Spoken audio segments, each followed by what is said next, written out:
आप देख रहे हैं देश का विशाल नेटवर्क इंडिया टीवी लाइव, सच्चाई की सही आवाज। ધોળકામાં તસ્કરો બેફામ બન્યા છે। હમણાં થોડા દિવસ પહેલા જ પીએસઆઈના ઘર પાસે પણ ચોરીનો બનાવ બન્યો હતો। ધોળકા શહેરમાં વારંવાર ચોરીઓ બની રહી છે, જેના કારણે પોલીસને ચોરો દ્વારા ખુલ્લો પડકાર આપવામાં આવી રહ્યો હોય તેવું લાગી રહ્યું છે। ધોળકાના કલીકુંડ વિસ્તારમાં આશુપાલો અને રાજેશ્વરી સોસાયટીની બાજુમાં આવેલી 3 દુકાનોના શટલ તૂટ્યા। કલીકુંડ વિસ્તારમાં રાજેશ્વરી સોસાયટીની બાજુમાં આવેલ ગજાનંદ પાન પાર્લરમાંથી આશરે રોકડા 15 થી 20 હજારની ચોરી કરી તસ્કરો ફરાર થઈ ગયા હતા તથા બાજુમાં આવેલા અન્ય પરિશ્રમ ઇલેક્ટ્રિકની 2 દુકાનોમાં શટરો પણ કોસ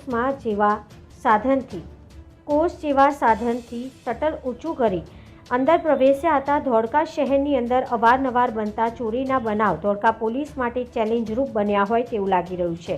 કલીકુંડ પોલીસ ચોકીની માત્ર આશરે 600 મીટરની અંદર જ ચોર દ્વારા શટર તોડી ચોરી કરી ફરાર થઈ ગયા હતા। શું ચોરોને હવે પોલીસનો કોઈ ડર રહ્યો નથી?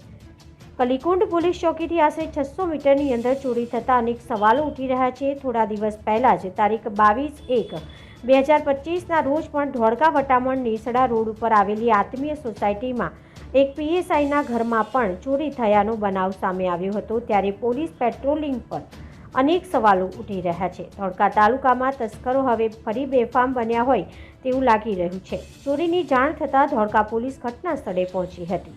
Editor and chief Ganesh Rawat, India TV live.